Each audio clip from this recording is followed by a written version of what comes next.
Hey, what's up guys, it's Styler and welcome to my UMi Z unboxing and first impressions. I will also show you some special cases and accessory, so let's start.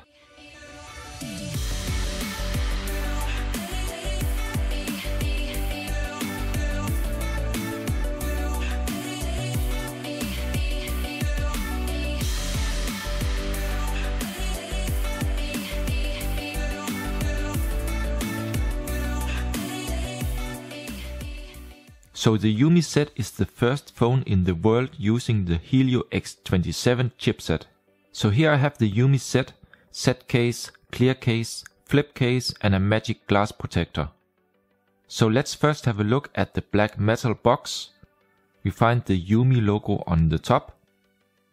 And the box is actually kind of heavy in the hand. It's really like a brick. On the back side we find the specifications, like the Helio X27 10-core CPU clocked at 2.6 GHz, 4GB RAM and 32GB storage, a 3780 mAh battery and a 5.5-inch Full HD display made by Sharp. So let me open the box and let's have a look. This is the white version with a gold backside. In the top we have a 13 megapixel front camera, same amount of megapixel as the rear, a multicolored notification LED, ear speaker and light and proximity sensor. In the bottom we find a front fingerprint scanner, which is a solid fixed button like on the iPhone 7, and it is actually good to get rid of moving parts that can break. So let me just take it out of the box and put it aside for now, and let's see what we else find. There's an English user manual giving info about the features, buttons, accessory and specifications. Then there's a black and red USB Type-C cable, this time in a normal size. I think that's the first USB Type-C cable that I have in that color, but it looks pretty cool and you then exactly know which one to use with the UMi Z. The wall charger is big and branded with the UMi logo. The quality seems good and we can see it supports fast charging, so hopefully this will work good with the phone. And last but not least we find a metal pin for the dual SIM tray. Now let me do a 360-degree turn of the phone so you can check it from all angles. And as you see, it is still in plastic and brand new. Let's start with the accessories. First we here have a tempered glass protector called Magic Glass, which can fit the Z and Z Pro. There are some wipes included to remove the dust. And let's have a look. Yes, the glass is very thick and hard. And let's check the size compared with the phone. And as you notice here, it doesn't really cover the whole display, but I guess it is because that the front glass is a little bit curved in the edge, also called 2.5D glass, so that makes it hard to make a full tempered glass protector. Okay, so the next is the Z case.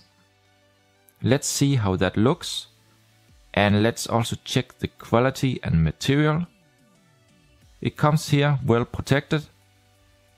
It's very light and clear hard plastic, designed as a big Z, and in the bottom it says designed by UMi. It's a little bit flexible, but you shouldn't twist it too much.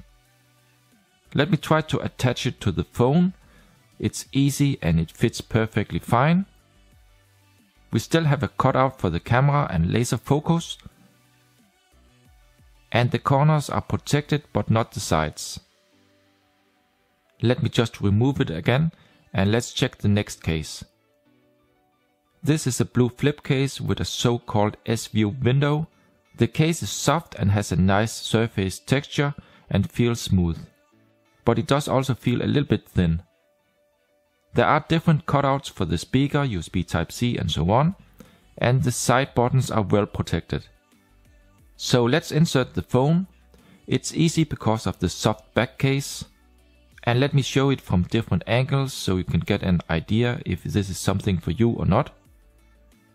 And here you see it in action with an analog clock. You can slide to the side for a music player. And here now a digital clock, where you can also change the background color in the display settings. And the last cover is just a clear soft case. There is not much to say about it, other than you nearly don't see it when attached on the phone. It does make the phone a little bit bulkier, but it's still okay. Let's remove it, as I actually normally use my phone without any case because I want to see the design. On the back side there's right now still plastic attached, and you see where the camera, laser autofocus and flashlight are.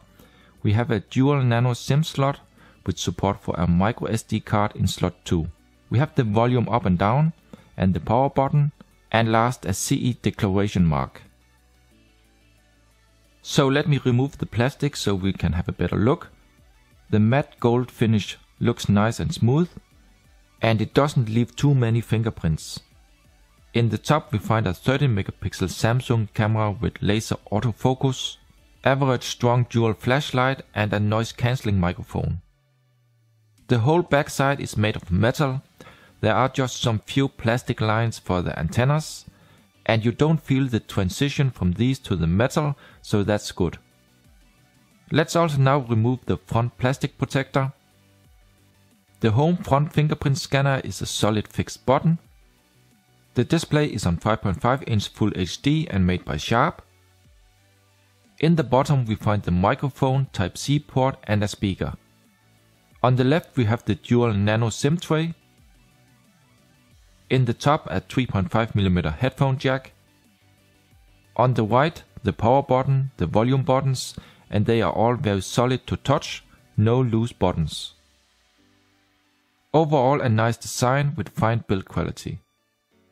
Let's now power on the phone, and first we see the UMi logo. After some time we get to the standard lock screen. Let me unlock, and here we see the user interface. It's very close to stock Android, and there is almost no bloatware installed out of the box. A very clean experience. The enabled on-screen buttons can also be hidden, as you see here. It has a bunch of different quick toggles. Let me adjust the brightness down a little bit. In the settings, let me scroll down to About. It has support for wireless updates, OTA, and in fact I already got one update since the unboxing. And you also here see the build number, firmware and Android version, which is Marshmallow. But according to UMi we will also later see Android 7 for this device. You can change the order of the buttons, or you can completely hide them and enable hardware buttons instead. This is a very typical feature on most UMi devices, and I think this actually started back in the days with the model called UMi Ion, which was one of the first to have this option. We also find different settings for the multicolored notification LED. Here you see the memory, 2.6 of 4GB is still free.